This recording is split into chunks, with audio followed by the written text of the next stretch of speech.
Travel consideration provided by... Okay, everyone, our mission is complete balanced nutrition. Together, we provide nutrients to support immune, muscle, bone, and heart health. Ensure with 25 vitamins and minerals. Enter the $10,000 Nourishing Moments giveaway. Want a worry-free way to kill bugs? Zevo traps use light to attract and trap flying insects with no odor and no mess. They work continuously, so you don't have to. Zevo, people-friendly, bug-deadly. Monday. Closer I am to find. I'm coming with you. E.T. summer movie preview behind the scenes of the biggest blockbusters, from Harrison Ford's final Indiana Jones to Tom Cruise's new Mission. It's epic in every way. Make sure you check that out. And here's one more thing before we go. Good night, everybody. Have a great weekend. Another skinny Marg?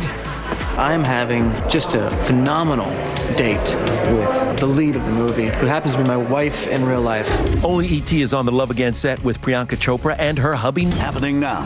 The Mark Howerton retrial continues. Today, the jury's looking at text messages showing just how tumultuous the relationship was between Trinity University student Kaylee Mandotti and Mark Howerton. If you're planning on traveling by air this Memorial Day holiday, you're going to have plenty of company. The record number of travelers the airport is expecting. And there could be a few moments this Memorial Day weekend where you have to dodge a few showers or storms. I'll be back in a bit to time that out. The news at 5 starts right now. First at 5, shocking text messages from the Trinity University sophomore who died in the company of her boyfriend, showing that she feared he would kill her. Those messages given to the jury at Kaylee Mandotti's murder trial, and giving a clear understanding of how unhealthy her relationship may have been with the man on trial.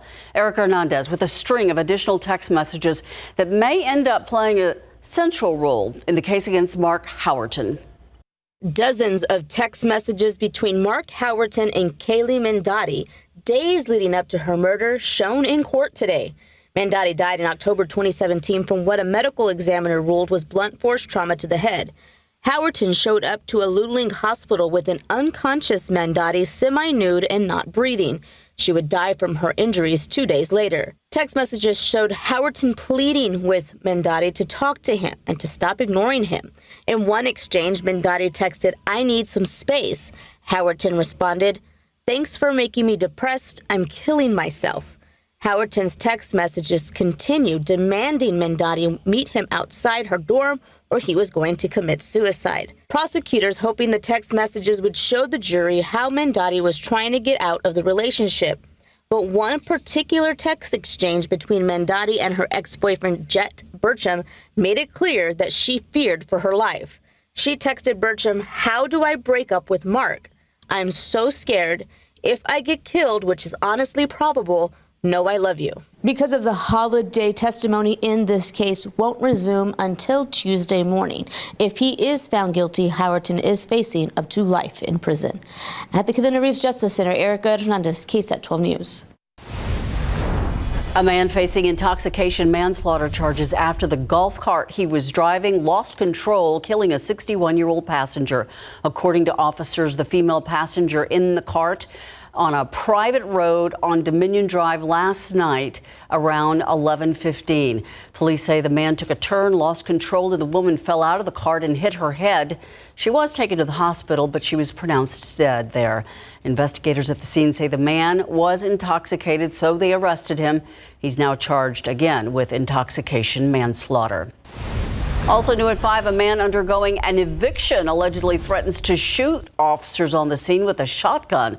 Deputies with the Bexar County Constable's Office say 56-year-old Carl Keene began making threats when they attempted to serve him an eviction citation at his home last Friday.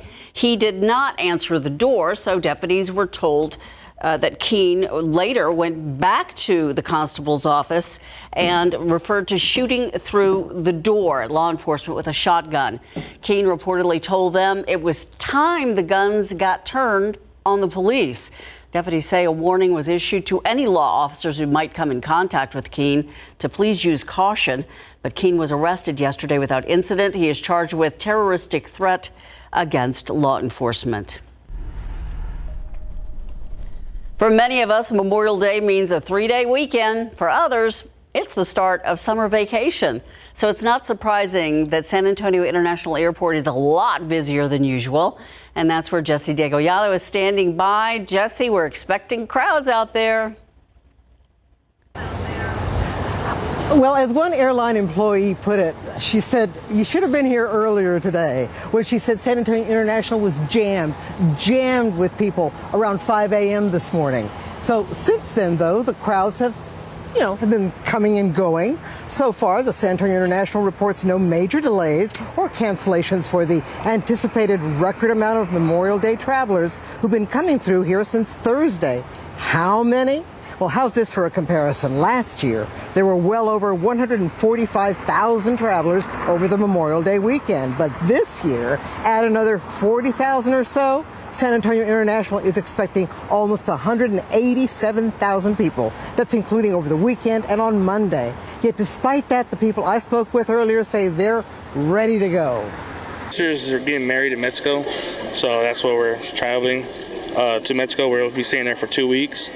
The airlines are doing a lot better job than during COVID, and allows us to be a lot safer now. The airport spokeswoman says that there have been a few minor delays, so she says it's best to, of course, check the airport website to check your flight status. We're live at San Antonio International Airport. Jesse Degollado, KSAT 12 News. Thank you so much, Jesse. Now from the airways to the shorelines, local lakes and rivers are going to be drawing large crowds of sunbathers and boaters. Bexar County Sheriff's deputies sending out a reminder to everyone headed out to the water. Be deliberate about your safety. Bexar County Sheriff Javier Salazar, Texas Parks and Wildlife, and the fire chief of Bexar County standing together to get the message out this morning. Salazar stressing everyone driving and boating that the law is the law and everyone is expected to comply. If you're going to be out here, remember that all the same laws that apply out on the roadways, out in a public place, also apply out here on the water. The Sheriff's Office, Parks and Wildlife, and ESD 10, that's the county, says that they're going to be actively patrolling the county's popular Calaveras and Bronig lakes in particular. Some 100 firefighters responding to this massive junkyard fire in southwest Philadelphia. Residents were told to avoid the area or stay inside due to the smoke. Investigators with the local health department are reportedly collecting air samples from this, but they say no hazardous substances in the air have been detected so far. They were able to get the flames under control. No word, though, on how that fire started. They say the junkyard was slated to be inspected next month when it caught fire last year. Police in Maine releasing the details of a traffic stop earlier this week. It led to officers discovering a woman who was transporting fentanyl in her lap. This happened in Rumsford. Police say that they pulled a car over. Inside was a woman along with 2 other suspects. Officers at the scene found paraphernalia, but no drugs.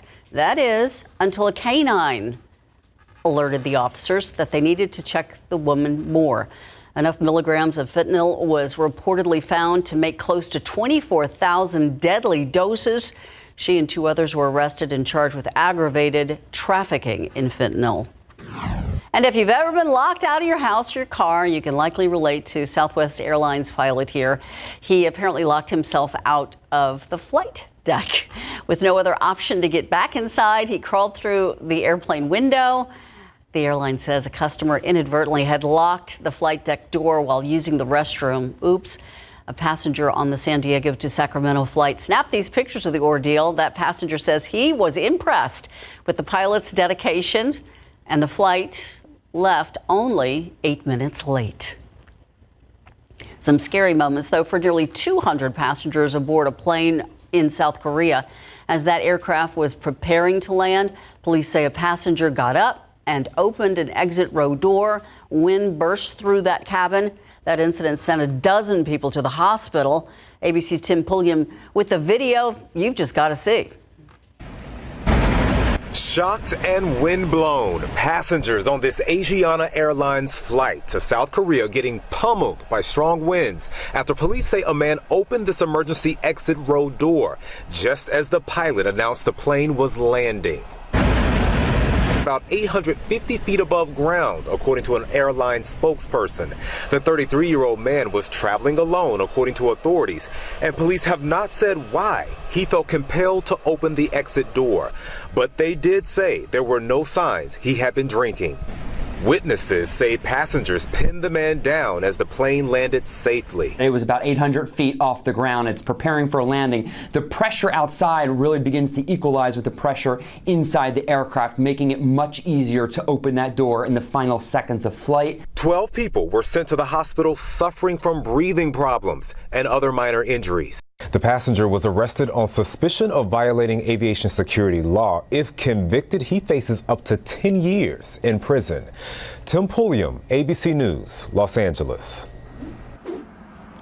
Taking a look at the traffic here in San Antonio back at home. You can see there is a bit of a problem. This is at Loop 410 in McCullough, right around North Star Mall. You can see there's a truck. It appears to have been pulled over along with a car. Don't know if it's an accident or a stalled vehicle. Just know that that very important right-hand lane right now is being blocked by emergency crews. So the slow commute will be even slower.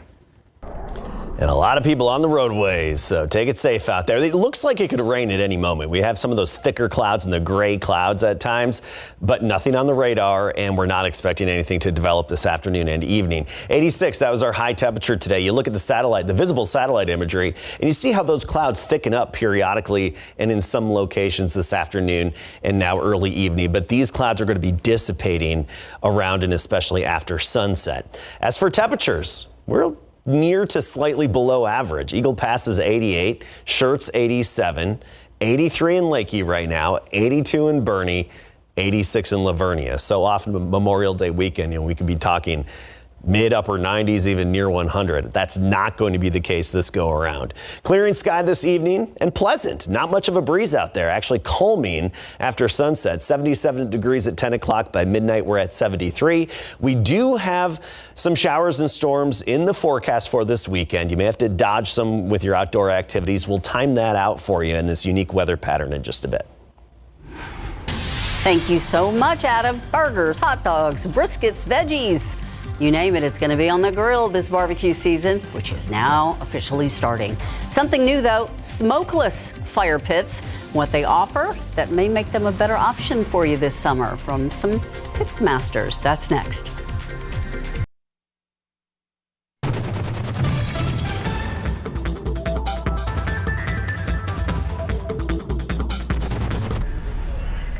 I'm Myra Arthur here in the newsroom with a look at what we're working on for the news at 6 o'clock today. A family hoping they are closer to getting justice for their loved one who was killed in a wrong-way driving crash. We take a look at the possible punishments the woman accused in this case could face. Plus, as we enter Memorial Day weekend, honoring fallen officers who gave their lives to protect and to serve. We'll take you to a special ceremony held by the San Antonio Police Department today to recognize the sacrifices of those officers. We'll see you for these stories and more today on the News at 6. Thank you, Myra. All right, this might have you craving some of those gooey s'mores. We are talking backyard fire pits. Smokeless fire pits are the hot thing right now, but how smokeless are they really? 12 on your side's Marilyn Wards with the ones that you will get that have the best burn for the buck. The glow is nice, the smoke not so much. So enter smokeless fire pits. Consumer Reports just tested 7 of them. The first takeaway? It's a misnomer to call them smokeless. They are less smoky, but they're not smokeless. You will always have some smoke. That's just the nature of burning wood. But these fire pits are designed to have less smoke compared to a traditional campfire. To test, Bernie Dietrich started a lot of fires, noting how fast each one lit and how well it burned. The ones that did well in our ratings, you can have a small fire in them or a large fire in them. They start quickly so that they're out of the smoky phase sooner, and they burn the wood completely so that there's not a lot of cleanup afterwards. Consumer Reports found the popular Solo stove left a lot of wood behind, and cleanup wasn't as easy as some others. The top performer? A Cuisinart. Yeah, the kitchen appliance brand. The Cuisinart Clean Burn is quick to light and burns the wood thoroughly, so there's less mess. If you want to skip the firewood, this InnoStage fire pit burns wood pellets instead. It's only $79. This Blue Sky can burn pellets or logs, but it's not as easy to clean. No matter what type of fire you enjoy, keep it safe. Place the pit on an open, hard, flat surface, but not your deck, because it could burn or melt. Marilyn Moritz, KSAT 12 News. And it's shaping up to be a beautiful night for exactly doing that. Well, yeah, and especially because the wind is calming down. Yeah. You know, when it gets breezy, it's hard. You get the smoke in your eyes, like they said. And you're a pellet snob. Well, I'm just more of a purist. I like just logs of wood.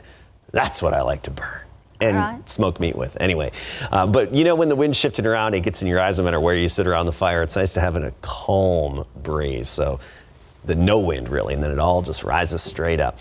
Let's start off with our forecast this weekend, starting with tomorrow. Partly cloudy, 87. Then notice tomorrow night, early Sunday morning, 30% chance. We could have a few storms coming in from West Texas, the leftovers of West Texas storms. Sunday, a 20% chance. Then Sunday night, early Monday, we could see more leftovers of West Texas storms. That's a 30% chance. And then throughout the day on Monday, Memorial Day, we've got it at 40%. We may even raise that a little bit more over the next 24 hours as we get more and better information. But right now we have it at scattered. So not a washout and not everywhere all the time, just scattered across our area and widely separated in nature periodically through Memorial Day. Here's the big picture, and notice this red box that indicates the tornado watch box, West Texas and even eastern New Mexico. Conditions are favorable for potential tornadoes. But here's the situation. Just like what we've been talking about all week, we're still in this pattern with this northwesterly flow aloft. So the steering wind up above us is coming in from the west and northwest. And with the situation as it is, where thunderstorms can organize and come together in New Mexico, West Texas, then sometimes they can get steered our way and even make it to our neck of the woods. We saw that a couple of times earlier this week. It's one of those situations where the computer models do not handle it very well. And even though the computer models show these storms often dissipating before making it here, you can't trust it. That's why starting tomorrow night, we have that chance of a few showers and storms. And then again, as we get into Saturday night and early Sunday. It's all being steered by the Big Blue H over Mexico. Clockwise circulation around it. So there's that west and northwesterly steering flow aloft. That high is going to break down. A weak disturbance is going to come in from the Pacific and northern Mexico, and that's going to help stir things up directly overhead on Monday, Memorial Day. So until then, we're mainly just banking on the leftovers of those West Texas storms. Now, they weaken as they head our way. However, sometimes we get the leftovers, a few showers and rumbles of thunder, just like what we saw a couple of times early this week. So here's another way to look at it. Saturday, 0%. Saturday night, 30%.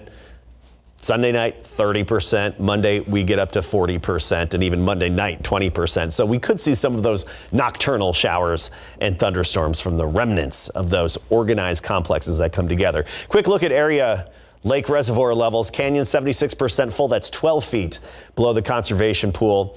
Medina, 5% full. That's 83 feet below the conservation pool. Let's talk temperatures quickly. 83 right now. Dew point is 63. Not much of a breeze. East-northeast at 8. That's not that much. Dew point at 63. So a bit of humidity, but it's really not all that bad. 90 in Carrizo Springs. 85 in Uvalde, 82 Rock Springs, but 92 in Cotulla. And locally, for the most part, we're in the low to mid 80s. Converse is 84, Hondo 86, and Bulverde 83. Tomorrow morning, Saturday, start the day at 68 at 7 a.m. By noon, we're up to 83, 5 o'clock, 87. Not bad. The unofficial start of summer really not being all that summer-like in terms of temperatures. Partly to mostly cloudy throughout the day. We're looking dry, but then it's tomorrow night where we have those storm chances at 30%. As for tomorrow afternoon, widespread 80s, mid to upper 80s, 86 Stone Oak, 87 in Lavernia, Elmendorf, 87 the high. And our average high goes up to 90 degrees on Sunday, but we're going to be below that. 86 on Sunday, down to 83 on Memorial Day. And keep in mind, you may have to just quickly dodge a few showers or brief thunderstorms here and there, especially on Memorial Day. But we're not expecting anything strong or severe. That's the key, just some good rain here and there. We could never say no to that. Thank you, Adam. And Memorial Day weekend, not too early to talk more football. Of course not, especially with the Cowboys with organized team activities. They have 3 days in the books. They have their 9-day OTA schedule. One of the differences this year is their head coach, Mike McCarthy, is calling plays. We'll talk with Dak Prescott about the differences for him there. Plus, the Celtics still alive in the NBA playoffs. Got that too next. Pro football coverage, powered by Davis Law Firm. The Cowboys are now 3 practices into their optional 9-day organized team activity schedule, and they're currently enjoying a 4-day break. Many of Dallas's offensive weapons have stayed the same this offseason, but one of the biggest departures was offensive coordinator Kellen Moore, who'd been with the Cowboys since 2019. Now, instead of Moore calling the plays at practice, quarterback Dak Prescott hears head coach Mike McCarthy, who's a Pittsburgh native. What's it like getting play calls from a Yinzer? Yeah, it's different. I tell you, you hear that accent a little bit more when he calling these plays. I called one out there today. I'm like, look back, like, oh, is that the right? And it was just his accent was tough to hear, but no, it's been fun. Being able to just work with him in that light, you know what I mean, and every day hands-on. It's exciting. It's refreshing, and I know he's enjoying it, getting back into football, head first into the film, and just what we're doing. So it's exciting. Dallas returns to practice for off-season workouts on May 30th, and their 3-day mandatory minicamp begins on June 6th. Meanwhile, Texans quarterback C.J. Stroud is working his way up the depth chart at practice, and it's certainly an adjustment going from the college ranks to the pros. How has he approached the transition? Be a great teammate, be a great leader, be vocal, be confident. I feel like I've done a decent job so far, but I got to keep growing every day. It's not going to be overnight. I'm going to have growing pains and things like that, but I think they're putting things around me, Davis, Case, and the quarterbacks to be successful and lead this team to win. So I'm excited to be in that room to push each other, but at the same time help each other, which is more important. Former Texans wide receiver DeAndre Hopkins is now also a former Cardinals wide receiver. Arizona stunned the NFL world by releasing the 30-year-old Hopkins this afternoon. Hopkins was in serious trade rumors toward the tail end of last NFL season. Now the 3-time first-team All-Pro hits the open market, and the Cardinals will have to take a dead cap hit of $22.6 million. I think we played 48 minutes. We played with great intensity on defense. And I think we just set the tone from the jump, and we got to be able to do that and carry that over into the next game because we got to expect their best punch. After falling behind the Miami Heat 0-3 in the Eastern Conference Final, the Boston Celtics have forced a Game 6 with back-to-back wins. Former Spur Derek White had a game-high 24 points in Boston's 110-97 victory last night. A reminder, no team in NBA history has ever come back from a 3-0 deficit to win a playoff series, and Game 6 is tomorrow night at 7:30 p.m. The pressure firmly on the Miami Heat tomorrow. And I like your little green pocket. No relation. The Stars also won yesterday. I'm just saying. Go Celtics. That too. Yeah. We'll be right back. Generally dry throughout the weekend, but I do want to point out there will be a few periods where you may have to dodge a few showers, especially on Memorial Day. Not all day long, just maybe once or twice with the scattered activity from the upper disturbance. Otherwise, some late night, early morning, slight storm chances here and there. Late at night, early mornings. Temperatures below average, 80s. All right. Thank you, Adam. And thank you for watching the News at 5 with us all week. World News is coming up next.